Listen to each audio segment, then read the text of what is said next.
Today we have the Synapse.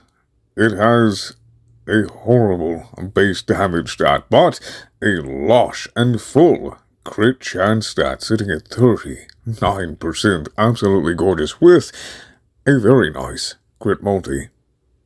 Now, let's get into the builds. First things first, everyone, we're going to take a look at the shards. They are doing nothing for this build except for the Tau Forged Green. That does help a bit, as we do have a Corrosive and Blast build, and it just has innate Corrosive on it. Unnecessary, but helpful. You can have it if you want. The pet, that actually does come quite in handy because it does start out so weak of a weapon. These are my mods. No big deal, nothing crazy. Here is the Helmstrom, the Riven. Don't need it, it definitely does not need a Riven. Just wanted to make min-max a little bit more.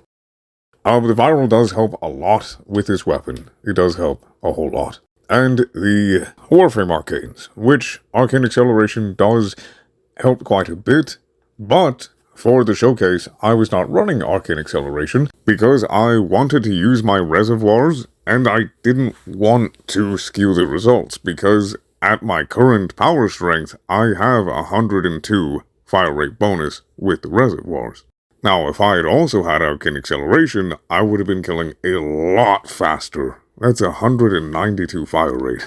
So, like I said, I wanted to use my reservoirs for the energy sustain and for a little bit of extra survivability, but without skewing the results. And since my fire rate bonus is so close to what Arcane Acceleration does, I only used my reservoir. So, what you saw, how fast I was taking down the enemies, is the speed that you're going to be able to take down the enemies with Arcane Acceleration, which I recommend. So, that can help a lot, because if you're familiar with beam weapons, multi-shot, fire rate, and increased range are very, very good friends to that weapon. Arcane Avenger, not necessary, I just have it. It's always nice to have. And that's it for the Warframe Arcanes. Now time for the actual builds here. Now, this is kind of actually a pretty run-of-the-mill Corrosive and Blast setup, minus the fact that we didn't have to mod for Blast, which is actually quite nice. But there isn't anything too mechanically particular about this.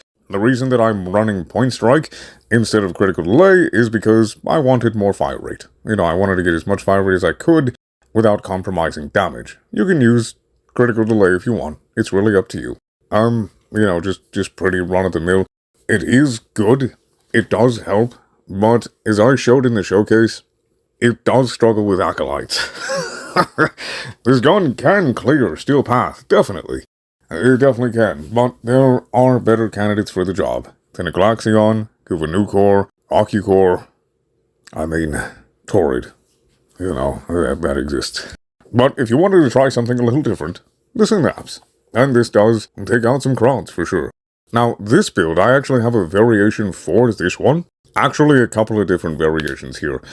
Now, the thing about this, right, is I almost always get viral from my pet, but there are some specific weapons where having viral on it just dramatically increases its DPS because of either how much it needs it or just the way the weapon works, and this is one of those where it is helpful, actually, to run viral on it. You don't have to. You can just do Corrosive Heat with a viral pet, you know, either the Panzervolpefeile or, you know, any Sentinel with Verglass or Hellstrom with a Duplex Bond, especially if you're using a lot of abilities, or a MOA, whatever really. But it does actually kind of make it feel a bit nicer. The thing about this, though, is that if we switch around a couple of mods here and just have it be Corrosive and Heat, and add some Shred in there, this actually also does work. And I came up with something else other than this, just to have, you know, like I said, the viral denoted to my pet, as I typically do. There is also another build that I came up with that I think would be a lot better for specific single target things. Unfortunately, not Acolytes, but specifically Demolists. And that involves this build here. Nothing too fancy or crazy.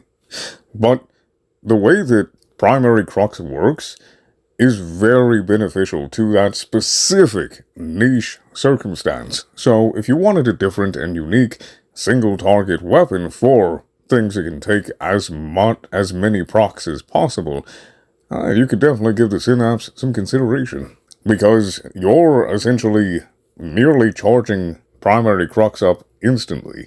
Because it takes almost an instant, especially with the beam weapon, to fully charge primary Crux. And because you have Shred and Arcane Acceleration, those fire procs skyrocket.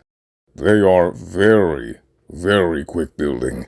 So it can definitely be a decent candidate for taking down Demolists.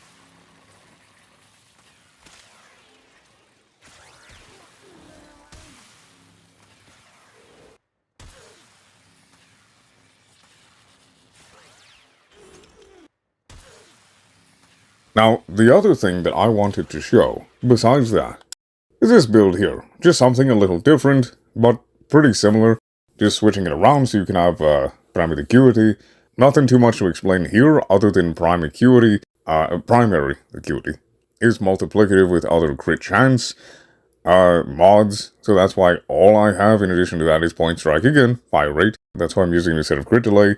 You're going to be hitting the reds very easily, like solid oranges and reds just with those two, so you kind of don't need any other crit chance. But like I said, it is good for Steel Path, but there are weapons that feel more comfortable, and beam weapons especially, that do it not only more comfortably, but significantly better and more efficiently. But if you're looking for something else to try, just to play around with, this is good. The main reason that I made this video, though, is because of the Technocyte Coda Infested Lich weapons that are coming. Because we don't know how good they're going to be. We don't know exactly what they're going to be like. I mean, everybody assumes that sure, they're probably just going to be another Lich weapon, you know, like a Tenet or Kuva. Maybe it'll get an alternate fire or something like that, but more than likely it's just going to be the same gun, but better, and with a choosable element on it, which would be a massive boost to this weapon. It truly would, with that alone. But I would like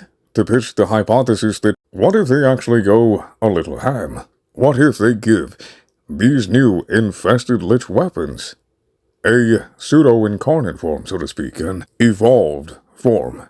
You know, you can trigger some kind of evolutionary whatever, or maybe like your drifter's voidness does something. They could. I'm not saying they are, but I'm hypothesizing what if they actually did that? What if they gave these Infested Lich weapons pseudo-incarnate forms, but just all infested-like? Now that would be spectacular. Now this is just fantastical hypothesis. I would love that. And if anything, I'm just sharing my daydreams of what I hope we get.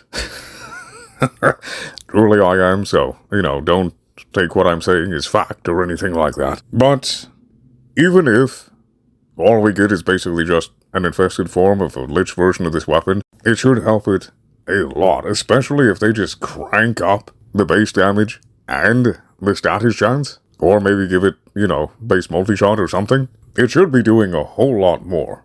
You know, I don't know if it would be enough to really elevate this weapon, but it definitely, more than likely, is going to be quite a bit stronger and quite a bit more viable for taking out tougher opponents, acolytes, and things of that nature. But that's why I made this video in the first place, because it's prep for the new Infested Lich weapons. Because we don't know what we're going to get. Not really. I look forward to it either way. Well, that is the video. I hope you guys have a good day, a good night, and tell me what you think the differences might be for these new Infested Lich weapons, and how do you think they might compare to the Kuva and Tenet. Leave your ideas in the comments below, and may RNG be in our favor.